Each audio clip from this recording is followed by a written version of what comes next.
Ring road Shubha ಪ್ರಕರಣವು 2003ರಲ್ಲಿ ಬೆಂಗಳೂರಿನಲ್ಲಿ ನಡೆದ ಬಿ.ವಿ. ಗಿರೀಶ್ ಅವರ ಭೀಕರ ಕೊಲೆಗೆ ಸಂಬಂಧಿಸಿದೆ.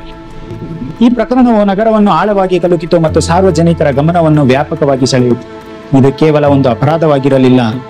ನಿಶ್ಚಿತಾರ್ಥ ಮಾಡಿಕೊಂಡಿದ್ದ ಯುವ ಸಾಫ್ಟ್ವೇರ್ ಇಂಜಿನಿಯರ್ನ ಕೊಲೆಯಲ್ಲಿ ಕಾನೂನು ವಿದ್ಯಾರ್ಥಿನಿಯಾಗಿದ್ದ ಶುಭಾ ಶಂಕರನಾರಾಯಣ್ ತನ್ನ ಪ್ರಿಯಕರನ ಸಹಾಯದಿಂದ ಸಂಚು ರೂಪಿಸಿದ್ದು ಈ ಪ್ರಕರಣಕ್ಕೆ ಅಪಾರ ಕುಖ್ಯಾತಿಯನ್ನು ತಂದಿತು. ಆ ಸಮಯದಲ್ಲಿ ಇಂತಹ ಪ್ರಕರಣಗಳು ಅಸಾಮಾನ್ಯವಾಗಿದ್ದವು. ಈ ಪ್ರಕರಣವು ಕನ್ನಡ ಚಲನಚಿತ್ರವೊಂದಕ್ಕೆ ಪ್ರೇರಣೆಯಾಯಿತು. ಇದನ್ನು ಆರಂಭದಲ್ಲಿ ರಿಂಗ್ ರೋಡ್ ಶುಭಾ ಎಂದು ಹೆಸರಿಸಲಾಗಿತ್ತು. ಸುಪ್ರೀಂ ಕೋರ್ಟ್ ಇತ್ತೀಚೆಗೆ ಪ್ರಮುಖ ಆರೋಪಿ ಶುಭಾ ಶಂಕರನಾರಾಯಣ್ ಮತ್ತು ಆಕೆಯ 3 ಸಹ ಆರೋಪಿಗಳಾದ ಅರುಣ್ ವರ್ಮಾ, ವೆಂಕಟೇಶ್ ಮತ್ತು ದಿನೇಶ್ ಅವರಿಗೆ ವಿಧಿಸಲಾಗಿದ್ದ ಜೀವಾವಧಿ ಶಿಕ್ಷೆಯನ್ನು ಎತ್ತಿ ಹಿಡಿಯಿತು. ಈ ತೀರ್ಪು 2 ದಶಕಗಳಿಗೂ ಹೆಚ್ಚು ಕಾಲ ನಡೆದ ಪ್ರಕರಣಕ್ಕೆ ನಿರ್ಣಾಯಕ ಕಾನೂನು ಮುಕ್ತಾಯವನ್ನು ನೀಡುತ್ತದೆ. ಬಿ.ವಿ. ಗಿರೀಶ್ 27 ವರ್ಷದ ಇಂಟೆಲ್ನಲ್ಲಿ ಕೆಲಸ ಮಾಡುತ್ತಿದ್ದ ಸಾಫ್ಟ್ವೇರ್ ಇಂಜಿನಿಯರ್. ಆಗ 21 ವರ್ಷದ 5ನೇ ಸೆಮಿಸ್ಟರ್ LLB ವಿದ್ಯಾರ್ಥಿನಿಯಾಗಿದ್ದ ಶುಭಾ ಶಂಕರನಾರಾಯಣ್ ಅವರೊಂದಿಗೆ ನಿಶ್ಚಿತಾರ್ಥ ಮಾಡಿಕೊಂಡಿದ್ದರು. ಅವರ ನಿಶ್ಚಿತಾರ್ಥವು 2003ರ ನವೆಂಬರ್ 30ರಂದು ನಡೆಯಿತು. ಸುಮಾರು 15 ವರ್ಷಗಳಿಂದ ಪರಸ್ಪರ ತಿಳಿದಿದ್ದ ಕುಟುಂಬಗಳು 2004ರ ಏಪ್ರಿಲ್ 11ರಂದು ಮದುವೆಯನ್ನು ನಿಗದಿಪಡಿಸಿದ್ದವು. ಆದಾಗ್ಯೂ ಈ ಸಾಂಪ್ರದಾಯಿಕ ವ್ಯವಸ್ಥೆಯ ಅಡಿಯಲ್ಲಿ ಶುಭಾ ತನ್ನ 19 ವರ್ಷದ ಕಾಲೇಜು ಜೂನಿಯರ್ ಅರುಣ್ ವರ್ಮಾ ಅವರನ್ನು ರಹಸ್ಯವಾಗಿ ಪ್ರೀತಿಸುತ್ತಿದ್ದರು. ಆಕೆ ಗಿರೀಶ್ ಅವರೊಂದಿಗೆ ತನ್ನ ಇಚ್ಛೆಗೆ ವಿರುದ್ಧವಾಗಿ ನಿಶ್ಚಿತಾರ್ಥ ಮಾಡಿಕೊಂಡಿದ್ದಳು. ಇದು ಸುಪ್ರೀಂ ಕೋರ್ಟ್ನ ನಂತರದ ಅವಲೋಕನಗಳಿಗೆ ಕೇಂದ್ರವಾಯಿತು. ಅರುಣ್ ವರ್ಮಾ ಶುಭಾ ಅವರ ಪ್ರಿಯಕರ ಮತ್ತು ಕಾಲೇಜು ಜೂನಿಯರ್ ಆಗಿದ್ದವನು. ಇವನು ಪ್ರೇಮ ತ್ರಿಕೋನದ ಕೇಂದ್ರ ವ್ಯಕ್ತಿ. ವೆಂಕಟೇಶ್ ಸ್ಥಳೀಯ ಗೂಂಡ ಅಥವಾ ರೌಡಿ ಎಂದು ಗುರುತಿಸಲ್ಪಟ್ಟಿದ್ದು ಗಿರೀಶ್ ಅವರ ಸಾವಿಗೆ ಕಾರಣವಾದ ದೈಹಿಕ ಹಲ್ಲೆಯನ್ನು ನಡೆಸಲು ಅರುಣ್ನಿಂದ ನೇಮಕಗೊಂಡಿದ್ದನು. ದಿನೇಶ್ ಅರುಣ್ನ ಸೋದರ ಸಂಬಂಧಿಯಾಗಿದ್ದು ಕೊಲೆಯನ್ನು ಯೋಜಿಸಲು ಸಹಾಯ ಮಾಡುವಲ್ಲಿ ಪಾತ್ರ ವಹಿಸಿದ್ದನು. ಈ ಮೂಲಕ 4 ಸಂಚುಕೋರರ ತಂಡವನ್ನು ಪೂರ್ಣಗೊಳಿಸಿದನು. ಅಂದು ಡಿಸೆಂಬರ್ 3, 2003. ನಿಶ್ಚಿತಾರ್ಥವಾದ ಕೇವಲ 4 ದಿನಗಳ ನಂತರ ಶುಭಾ ಗಿರೀಶ್ ಅವರನ್ನು ಊಟಕ್ಕೆ ಕರೆದುಕೊಂಡು ಹೋಗಲು ಮನವೊಲಿಸಿದಳು. ಅವರು ಓಲ್ಡ್ ಮದ್ರಾಸ್ ರೋಡ್ನಲ್ಲಿರುವ PJIF ಅಥವಾ ಕಾರ್ಲ್ಟನ್ ಟವರ್ಸ್ ನಂತಹ ರೆಸ್ಟೋರೆಂಟ್ಗಳಲ್ಲಿ ಊಟ ಮಾಡಿದ್ದರು. ಊಟದ ನಂತರ ಶುಭಾ HAL ವಿಮಾನ ನಿಲ್ದಾಣದ ಬಳಿ ಇಂದಿರಾನಗರ ಮತ್ತು ಕೋರಮಂಗಲದ ನಡುವಿನ ಇನ್ನರ್ ರಿಂಗ್ ರೋಡ್ನಲ್ಲಿರುವ ನಿರ್ದಿಷ್ಟ ವೀಕ್ಷಣಾ ಸ್ಥಳಕ್ಕೆ ಹೋಗಲು ಒತ್ತಾಯಿಸಿದಳು. ವಿಮಾನಗಳು ಟೇಕ್ ಆಫ್ ಆಗುವುದನ್ನು ಮತ್ತು ಲ್ಯಾಂಡ್ ಆಗುವುದನ್ನು ನೋಡುವ ಬಯಕೆಯನ್ನು ಆಕೆ ನೆಪವಾಗಿ ಹೇಳಿದಳು. ಶುಭಾ ವಿಮಾನ ಪ್ರಯಾಣದ ಅನುಭವ ಹೊಂದಿದ್ದ ಕಾರಣ ಇದು ನಿಜವಾದ ಬಯಕೆಯಾಗಿರಲಿಲ್ಲ ಎಂದು ಪ್ರಾಸಿಕ್ಯೂಷನ್ ನಂತರ ವಾದಿಸಿತು. ಇದು ಕೊಲೆ ಸಂಚಿನ ಒಂದು ಲೆಕ್ಕಾಚಾರದ ಭಾಗವಾಗಿತ್ತು ಎಂದು ಸೂಚಿಸಿತು. ಗಿರೀಶ್ ವಿಮಾನಗಳನ್ನು ನೋಡುತ್ತಾ ನಿಂತಿದ್ದಾಗ ದಾಳಿಕೋರರು, ಮುಖ್ಯವಾಗಿ ವೆಂಕಟೇಶ್, ಬಹುಶಃ ಅರುಣ್ ಜೊತೆಗೂಡಿ ದ್ವಿಚಕ್ರ ವಾಹನದ ಶಾಕ್ ಅಬ್ಸಾರ್ಬರ್ ಅಥವಾ ಮನುಚಾದ ವಸ್ತುವಿನಿಂದ ಹಿಂದಿನಿಂದ ಅವರ ತಲೆಗೆ ಹೊಡೆದರು. ಶುಭಾ ಆರಂಭದಲ್ಲಿ ಏನೂ ಗೊತ್ತಿಲ್ಲದ ಹಾಗೆ ದುಃಖಿತ ಪಾತ್ರವನ್ನು ನಿರ್ವಹಿಸುತ್ತಾ ಗಿರೀಶ್ ಅವರನ್ನು ಮಣಿಪಾಲ್ ಆಸ್ಪತ್ರೆಗೆ ಕರೆದುಕೊಂಡು ಹೋದಳು. ಆದಾಗ್ಯೂ ಪ್ರಯತ್ನಗಳ ಹೊರತಾಗಿಯೂ ಗಿರೀಶ್ ಮಾರಣಾಂತಿಕವಾಗಿ ಹಲ್ಲೆ ಒಳಗಾಗಿದ್ದರಿಂದ ಮರುದಿನ ಬೆಳಗ್ಗೆ ನಿಧನರಾದರು.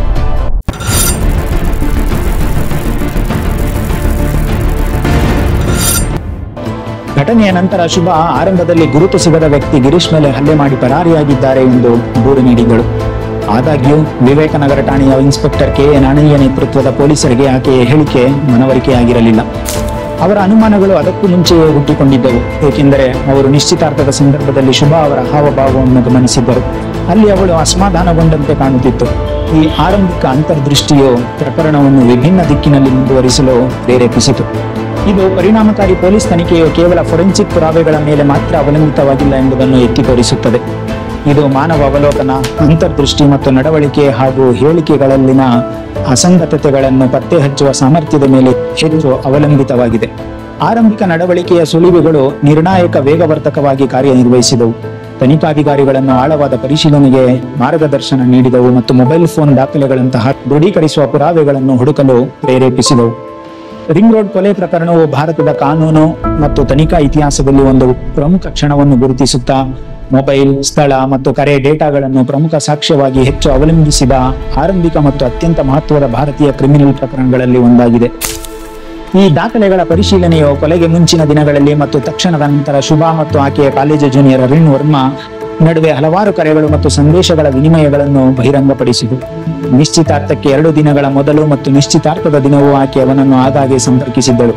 ಈ ಕರೆ ವಿವರಗಳು ಮತ್ತು ಇತಿಹಾಸದ ಹಾಳೆಗಳು ಅವರ ಪರಸ್ಪರ ನಿಕಟ ಸಂಬಂಧದಲ್ಲಿದ್ದರು ಮತ್ತು ಸಹ ಸಂಚುಕೋರರಾಗಿದ್ದರು ಎಂದು ಸ್ಪಷ್ಟವಾಗಿ ಸೂಚಿಸುತ್ತದೆ ಎಂದು ಹೈಕೋರ್ಟ್ ನಂತರ ಗಮನಿಸಿತು. ಗಿರೀಶ್ ಮರಣಶಯ್ಯೆಯಲ್ಲಿದ್ದಾಗ ಅರುಣ್ನನ್ನು ಸಂಪರ್ಕಿಸುವ ಶುಭಾ ಅವರ ನಡವಳಿಕೆಯು ಆಕೆಯ ನಿರಪರಾಧದ ಹೇಳಿಕೆಗಳಿಗೆ ಸಂಪೂರ್ಣವಾಗಿ ಅಸಂಗತವಾಗಿದೆ ಎಂದು ನ್ಯಾಯಾಲಯ ಸ್ಪಷ್ಟವಾಗಿ ಗಮನಿಸಿತು. ಇದಲ್ಲದೆ ಅಪರೂಪದ ಕ್ರಮದಲ್ಲಿ ನ್ಯಾಯಾಲಯವು ಅಪರಾಧಿಗಳಿಗೆ ಕರ್ನಾಟಕ ರಾಜ್ಯಪಾಲರ ಮುಂದೆ ಕ್ಷಮಾದಾನ ಅರ್ಜಿ ಸಲ್ಲಿಸಲು 8 ವಾರಗಳ ಕಾಲಾವಕಾಶವನ್ನು ನೀಡಿತು.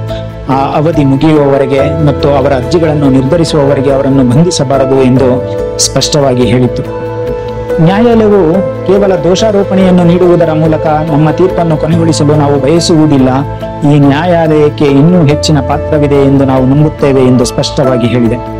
ಶುಭಾ ಗಿರೀಶ್ ಅವರನ್ನು ಹೊರಗೆ ಕರೆದುಕೊಂಡು ಹೋಗಲು ಮನವೊಲಿಸಿದ್ದು, ನಿರ್ದಿಷ್ಟ ಸ್ಥಳದಲ್ಲಿ ಬೈಕ್ ನಿಲ್ಲುವಂತೆ ಮಾಡಿದ್ದು ಮತ್ತು ವಿಮಾನಗಳನ್ನು ನೋಡುವ ಆಕೆಯ ಬಯಕೆ ನಿಜವಾದ ಬಯಕೆಯಾಗಿರಲಿಲ್ಲ ಎಂದು ಪ್ರಾಸಿಕ್ಯೂಷನ್ ವಾದಿಸಿದ್ದು, ಆಕೆ ಆರಂಭದಲ್ಲಿ ದುಃಖಿತ ಪಾತ್ರವನ್ನು ನಿರ್ವಹಿಸಿದ್ದು ಇವೆಲ್ಲವೂ ಪೂರ್ವಯೋಜಿತ ಮತ್ತು ಮೋಸದಾಯಕ ನಡವಳಿಕೆಗಳನ್ನು ಸೂಚಿಸುತ್ತದೆ. ನಂಬಿಕೆಯ ಸ್ಥಾನದಲ್ಲಿದ್ದ ವ್ಯಕ್ತಿಯಿಂದ ಇಂತಹ ಮಟ್ಟದ ಪೂರ್ವ ಯೋಜನೆ ಮತ್ತು ವಂಚನೆಯು ಸಾರ್ವಜನಿಕರ ನಂಬಿಕೆ ಮತ್ತು ಸಂಬಂಧಗಳ ಬಗ್ಗೆ ಗ್ರಹಿಕೆಗಳ ಮೇಲೆ ಆಳವಾದ ಪರಿಣಾಮ ಬೀರುತ್ತಿತ್ತು. ಇದು ದ್ರೋಹದ ಭೀಕರ ವಾಸ್ತವವನ್ನು ಮತ್ತು ವೈಯಕ್ತಿಕ ಆಸೆಗಳಿಂದ ಪ್ರೇರಿತರಾದಾಗ ವ್ಯಕ್ತಿಗಳು ಎಷ್ಟು ದೂರ ಹೋಗಬಹುದು ಎಂಬುದನ್ನು ಒತ್ತಿ ಹೊತ್ತಿ ಹೇಳುತ್ತದೆ. ಸ್ಥಳೀಯ ನ್ಯಾಯಾಲಯವು 2010 ಜುಲೈನಲ್ಲಿ ತನ್ನ ತೀರ್ಪನ್ನು ಪ್ರಕಟಿಸಿತು. ಶುಭಾ, ಅರುಣ್ ವರ್ಮಾ, ವೆಂಕಟೇಶ್ ಮತ್ತು ದಿನಕರ್ ಸೇರಿದಂತೆ 4 ಆರೋಪಿಗಳನ್ನು ಕೊಲೆಗೆ ತಪ್ಪಿತಸ್ಥರೆಂದು ಘೋಷಿಸಿ ಅವರಿಗೆ ಜೀವಾವಧಿ ಶಿಕ್ಷೆ ವಿಧಿಸಲಾಯಿತು. ಶುಭಾ ಅರುಣ್ನನ್ನು ಮದುವೆಯಾಗಲು ಬಯಸಿದ್ದರಿಂದ ಇದು ಪೂರ್ವಯೋಜಿತ ಕೊಲೆ ಎಂದು ನ್ಯಾಯಾಲಯವು ನಿರ್ಣಾಯಕವಾಗಿ ತೀರ್ಮಾನಿಸಿತು. ಅಪರಾಧಿಗಳು ಫಾಸ್ಟ್ ಟ್ರ್ಯಾಕ್ ಕೋರ್ಟ್ ನೀಡಿದ ತೀರ್ಪನ್ನು ಕರ್ನಾಟಕ ಹೈಕೋರ್ಟ್ನಲ್ಲಿ ಪ್ರಶ್ನಿಸಿದರು. 2010 ನವೆಂಬರ್ನಲ್ಲಿ ನ್ಯಾಯಮೂರ್ತಿ ಎನ್ ಆನಂದ್ ಮತ್ತು ನ್ಯಾಯಮೂರ್ತಿ ಎಎಸ್ ಪಚ್ಚಾಪುರೆ ಅವರನ್ನೊಳಗೊಂಡ ವಿಭಾಗೀಯ ಪೀಠವು ವಿಚಾರಣಾ ನ್ಯಾಯಾಲಯದ ಜೀವಾವಧಿ ಶಿಕ್ಷೆಯ ಆದೇಶವನ್ನು ಎತ್ತಿ ಹಿಡಿಯಿತು.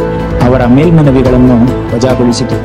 ಸುಪ್ರೀಂ ಕೋರ್ಟ್ನ ನ್ಯಾಯಮೂರ್ತಿ ಎಂ ಸುಂದರೇಶ್ ಮತ್ತು ಅರವಿಂದ್ ಕುಮಾರ್ ಅವರನ್ನೊಳಗೊಂಡ 2 ನ್ಯಾಯಾಧೀಶರ ಪೀಠದ ಮೂಲಕ ಶುಭಾ ಶಂಕರನಾರಾಯಣ್ ಮತ್ತು ಆಕೆಯ 3 ಸಹ ಆರೋಪಿಗಳಾದ ಅರುಣ್ ವರ್ಮಾ, ವೆಂಕಟೇಶ್ ಮತ್ತು ದಿನೇಶ್ ಅವರಿಗೆ ಹಿಂದೆ ನೀಡಲಾಗಿದ್ದ ದೋಷಾರೋಪಣೆ ಮತ್ತು ಜೀವಾವಧಿ ಶಿಕ್ಷೆಯನ್ನು ದೃಢಪಡಿಸುವ ಅಂತಿಮ ತೀರ್ಪನ್ನು ನೀಡಿತು. ದಾಖಲೆಯಲ್ಲಿದ್ದ ಸಾಕ್ಷ್ಯಗಳು ಸಾಕಷ್ಟಿವೆ ಮತ್ತು ಕೆಳ ನ್ಯಾಯಾಲಯದ ಅಪರಾಧದ ಏಕಕಾಲಿಕ ತೀರ್ಪುಗಳನ್ನು ಸಂಪೂರ್ಣವಾಗಿ ಅನುಮೋದಿಸಲಾಗಿದೆ ಎಂದು ಪೀಠವು ತೀರ್ಮಾನಿಸಿತು. ಸುಪ್ರೀಂ ಕೋರ್ಟ್ನ 132 ಪುಟಗಳ ತೀರ್ಪು ಅದರ ಆಳವಾದ ತಾತ್ವಿಕ ಮತ್ತು ಸಾಮಾಜಿಕ ವ್ಯಾಖ್ಯಾನಕ್ಕಾಗಿ ಗಮನಾರ್ಹವಾಗಿದೆ. ಕುಟುಂಬವು ದೋಷಾರೋಪಿತ ಹುಡುಗಿಯ ಮಾನಸಿಕ ಪ್ರವೃತ್ತಿ ಮತ್ತು ಮನೋಭಾವವನ್ನು ಅರ್ಥ ಮಾಡಿಕೊಳ್ಳುವಲ್ಲಿ ಹೆಚ್ಚು ಸಹಾನುಭೂತಿ ತೋರಿದ್ದರೆ ದುರದೃಷ್ಟಕರ ಘಟನೆ ಸಂಭವಿಸುತ್ತಿರಲಿಲ್ಲ ಎಂದು ಸುಪ್ರೀಂ ಕೋರ್ಟ್ ಸ್ಪಷ್ಟವಾಗಿ ಗಮನಿಸುವ ಮೂಲಕ ಪ್ರಬಲ ಹೇಳಿಕೆಯನ್ನು ನೀಡಿತು. ಮುಗ್ಧ ಜೀವದ ನಷ್ಟಕ್ಕೆ ಕಾರಣವಾದ ಶುಭಾ ಅವರನ್ನು ಖಂಡಿಸಿದ್ದರೂ ಆಕೆ ತನ್ನ ಸಮಸ್ಯೆಯನ್ನು ಪರಿಹರಿಸಲು ತಪ್ಪಾದ ಮಾರ್ಗವನ್ನು ಅಳವಡಿಸಿಕೊಳ್ಳುವ ಮೂಲಕ ಈ ಅಪರಾಧವನ್ನು ಮಾಡಲು ಪ್ರೇರೇಪಿಸುವಂತಟ್ಟಳು ಎಂದು ನ್ಯಾಯಾಲಯವು ಗಮನಿಸಿದೆ. ರಿಂಗ್ ರೋಡ್ ಶುಭಾ ಪ್ರಕರಣವು ಕೇವಲ ಒಂದು ಅಪರಾಧ ಪ್ರಕರಣವಾಗಿ ಉಳಿದಿಲ್ಲ, ಬದಲಿಗೆ ಭಾರತೀಯ ನ್ಯಾಯಾಂಗ ಮತ್ತು ಸಾಮಾಜಿಕ ವಿಕಾಸದಲ್ಲಿ ಒಂದು ಪ್ರಮುಖ ಮೈಲುಗಲ್ಲಾಗಿದೆ. 2003ರಲ್ಲಿ ನಡೆದ BV ಗಿರೀಶ್ ಅವರ ಕೊಲೆಯಿಂದ ಆರಂಭಗೊಂಡು ಈ ಪ್ರಕರಣವು ಮೊಬೈಲ್ ಕರೆ ವಿವರಗಳ ದಾಖಲೆಗಳಂತಹ ಎಲೆಕ್ಟ್ರಾನಿಕ್ ಪುರಾವೆಗಳ ಬಳಕೆಯಲ್ಲಿ ಒಂದು ಪೂರ್ವ ನಿದರ್ಶನವನ್ನು ಸ್ಥಾಪಿಸಿತು. ಇದು ದೇಶದಲ್ಲಿ ಡಿಜಿಟಲ್ ಫೋರೆನ್ಸಿಕ್ನ ಭವಿಷ್ಯವನ್ನು ರೂಪಿಸಿತು. ಪೊಲೀಸ್ ತನಿಖೆಯಿಂದ ಸುಪ್ರೀಂ ಕೋರ್ಟ್ನ ಇತ್ತೀಚಿನ ತೀರ್ಪಿನವರೆಗೆ ನ್ಯಾಯಾಂಗ ಪ್ರಕ್ರಿಯೆಗಳ ಸ್ಥಿರತೆಯು ಸಾಕ್ಷ್ಯಗಳ ಬಲವನ್ನು ಮತ್ತು ನ್ಯಾಯ ವ್ಯವಸ್ಥೆಯ ದೃಢವನ್ನು ದೃಢಪಡಿಸಿತು.